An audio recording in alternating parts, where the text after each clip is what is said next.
రానున్న పుష్కరాలకు రాజమండ్రికి విచ్చేసి లక్షలాది మంది పుష్కర యాత్రికులకు రాజమండ్రి చరిత్ర తెలియజేసేందుకు మహిళలందరికీ ఓ కార్యక్రమం నిర్వహిస్తామని అత్తి అనురాధదేవి తెలిపారు. ఆంధ్ర కేసరి యువజన సమితి ఆధ్వర్యంలో అంతర్జాతీయ మహిళా దినోత్సవం స్వాతంత్ర్య శ్రమరోద్యమ పార్కులో ఘనంగా జరిగింది. ఈ సందర్భంగా స్వాతంత్రోద్యమ మహిళా మళ్ల విగ్రహాలకి పూలమాళ్లు వేసి ఘనంగా నివాళులర్పించారు. సమితి పార్క్ కమిటీ ఆధ్వర్యంలో జరిగిన ఈ కార్యక్రమంలో ముఖ్య అతిథిగా పాల్గొన్న అనురాధాదేవి మాట్లాడుతూ రాజమండ్రి చరిత్రను ప్రధానంగా మహిళలందరికీ తెలియజేసేందుకు సమితి ఆధ్వర్యంలోనే కార్యక్రమాన్ని నిర్వహిస్తామని తెలిపారు.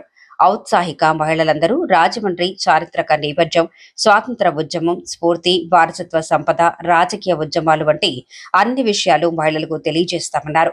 వేణుగోపాలస్వామి దేవస్థానం చైర్మన్ కందికట్ల వీర వెంకటలక్ష్మి, జిల్లా బ్రాహ్మణ మహిళా అధ్యక్షురాలు ముదునూరి వాణిశ్రీ మాట్లాడారు. డైరెక్టర్లు పాలెపు కళ్యాణి, పుచ్చల లీలావతి, బూడిద గౌతమి, తుళ్లి పద్మావతి దేవి, ఎం కుసుమ, టి శాలిని, కర్రి గాయత్రి తదితరులు పాల్గొన్నారు. ఈ కార్యక్రమంలో మాదిరాజు శ్రీనివాస్, దేశిరెడ్డి బలరామనాయుడు, రఘుపాత్రని సాయిబాబా, దూర్వాసుల సత్యనారాయణ తదితరులు పాల్గొన్నారు.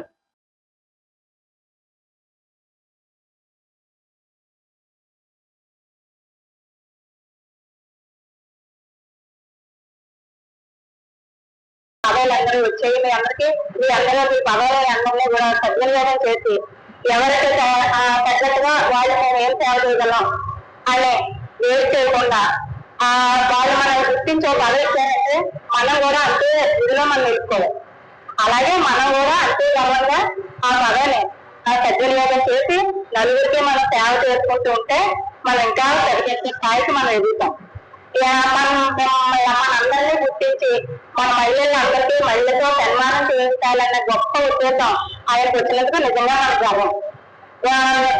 ఇంతటి మంచి కార్యక్రమాలు స్త్రీలు గుర్తించి మన రాజమండ్రిలో ఎప్పుడు ఎవరికి పదవులు వస్తే వాళ్ళు ఎలాగా అలాగే ఘనంగా సత్కరించాలి అనే ఉద్దేశం ఆయనకు ఉంది. చూడండి, అది నిజంగా చాలా గొప్ప, మనకి గర్వకారణం, మన రాజమండ్రితో గర్వకారణం.